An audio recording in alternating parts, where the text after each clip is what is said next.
Trichoderma ရင်ထည့်ပြီးမှလဲဆက်ရမလားဒါမှမဟုတ်လေမျိုးစေ့ချတဲ့ချိန်မှာ Trichoderma ကိုမျိုးစေ့လူပြီးတော့ချရမလားဒါလေးကိုဗီဒီယိုလေးနဲ့ဖြည့်ပြပေးပါလို့မေးလာတယ်ပထမဆုံးကျွန်တော်တို့ Trichoderma အကြောင်းရင်းလို့ပြောပြစီ Trichoderma မှာ species တွေအများကြီးရှိပါတယ်ကျွန်တော်ရှာကြည့်တယ်380ကျော်လို့ရှိတယ်အဲ့တော့ Trichoderma ဒီ species တွေအများကြီးတွေကကျွန်တော်တို့အသုံးများတာ Trichoderma hasiana ရှိတယ် Trichoderma ဒီ viridae ရှိတယ်ပေါ့နော်နှစ်မျိုးရှိတယ်အဲ့တော့ species မှန်ဖို့လဲလိုတာပေါ့နော်အဲ့တော့ဒီ Trichoderma species မျိုးစေ့ဟလာအမှန်လဲရပြီဆိုလို့ရှိရင်တော့ဘယ်မဆိုင်ခင်မှာမြေပြင်စင်မှာဒီကောက်ရိုးပြတ်တွေကိုဟုတ်လားထေထိုးထုံမွေလုပ်ပြီးတော့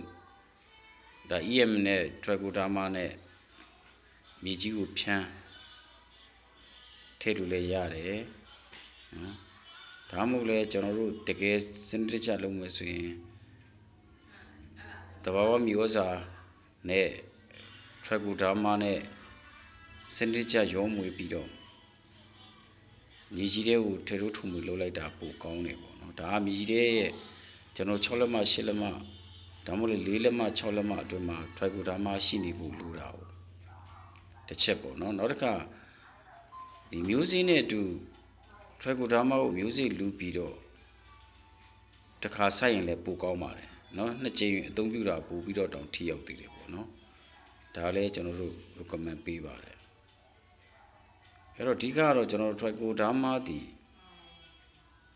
သူ့ရဲ့လှုပ်ဆောင်ချက်ကပဲပင်တည်တဲ့ပြဿနာကြီးဖြေရှင်းပေးနိုင်တာပါပဲเนาะဒါဒီ Rhizotonia အကြောင်းပဲဖြစ်စေ Fusarium အကြောင်းဖြစ်ပြီး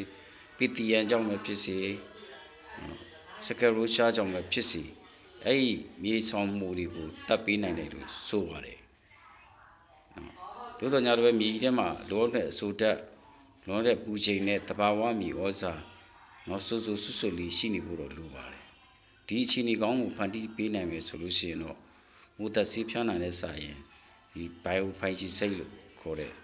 Trichoderma ဟာပို့ပြီးတော့ကောင်းမွန်တာကိုတွေ့ရပါတယ်နော်ကျေးဇူးတင်ပါတယ်